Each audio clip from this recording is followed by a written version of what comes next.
Hi, my name's Brenda and I'm the optometrist here at Eyeworks London. And today I want to talk about blepharitis. So blepharitis is a very common eye condition. It's actually a condition of the eyelids, so the eyelid margin. When the eyelid margin becomes red and sore, and it can affect your eyes in other ways. For example, you can get itchiness along the eyelid margin, and it also cause watering, dry eyes, and general discomfort of the eyes. If you just have a look at this mock-up that I've got of an eyelid, so this is like a normal eyelid margin. Okay, so you've got the hair follicles and the glands that run along the eyelid margin called the meibomian glands. With blepharitis, the glands and around the hair follicles and along the lid margin become slightly inflamed. And this is like a mild blepharitis. If I just move this up here, you can see that there's inflammation. And then what you get is the skin starts to become crusty. And you get these little dry skin pieces called collarettes just around the lash follicles. And also the dry skin can appear on the eyelid margin as well. You can see as I move this cursor over to moderate, then it becomes more apparent the inflammation and the dry flaky skin. And when I move it up to severe, you can see that the eyes look very red and lots of dry flaky skin. And you can see that the conjunctiva becomes involved as well. The reason that blepharitis can make your eyes feel so uncomfortable is because all of these glands that run along the eyelid margin are really important glands that contribute towards the tear film.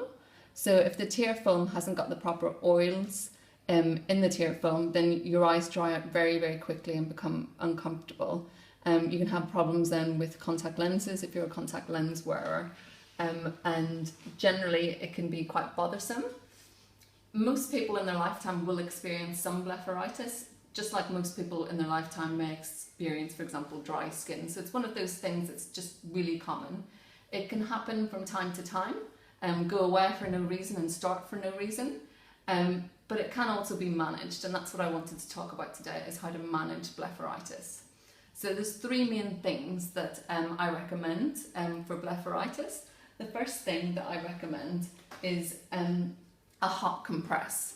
So this is one of our little eye masks. I'll just open it if I can get into it. So basically this eye mask is just a little pearl eye mask that you can heat up in the microwave. You could also do the same thing with a face cloth, or you could do the same thing with the back of a warm spoon. But basically we want to kind of heat the eyelids up. And the reason that we want to do that, so this is the little eye mask. So the reason that we want to do that is that these glands that are along the eyelid margin can become blocked. And what we want to do is to stop the glands becoming blocked. So often when the tears or the oil secretions become hard, they're almost like a wax. And as we know, if we heat a wax gently, then the wax turns into more liquid, and then it can be removed from the eyes. So this is an important part. It also loosens up all the dry skin, all those little collarettes around the lash follicles, and when the dry skin along the lid margin. And the dry skin actually contributes to that inflammatory reaction, and often the dry skin gets into the eyes and causes stinging and itching in the eyes, and then disrupts the tear film. So it loosens the dry skin, and it also allows the glands to go back to normal production, almost to release those waxy deposits that are blocking the glands. So this is the first step in blepharitis.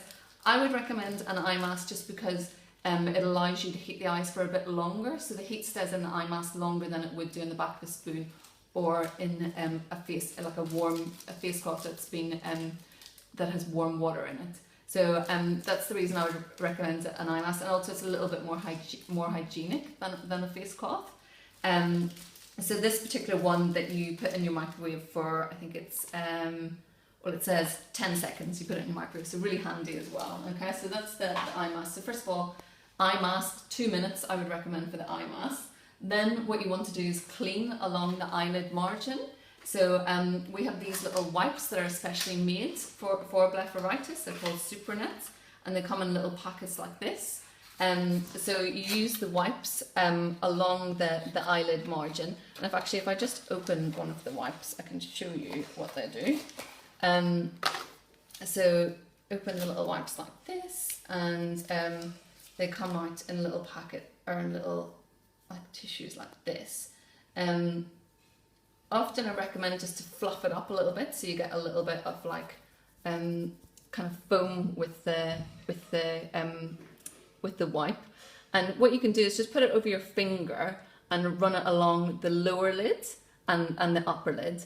Run it backwards and forwards so that the lashes don't kind of cover one area and you're not getting any area. So run it backwards and forwards, but don't scrub your eye, don't hurt your eye. But you want to make sure you're cleaning your eye.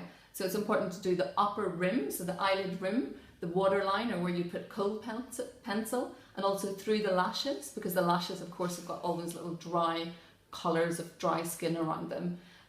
So you want to do that. And if you're worried about the kind of spreading the germs or whatever, you can move your finger throughout the wipe to get different clean parts. So you can kind of use the wipe, so you make use of the whole wipe. With quite bad blepharitis, I'd use a different wipe for each eye, just in case you're kind of cross-contaminating the eyes if there's some other underlying infection. So that's the wipes, and that's how you would clean along the eyelid margin. And then the third thing that you would do, because with blepharitis it reduces the amount of oils that gets into the tear film, then just to replace those oils and to make your eyes feel a little bit more comfortable, I would recommend using a drop. The one that I've chosen here is called Visco Tears, and so they're quite a thick drop.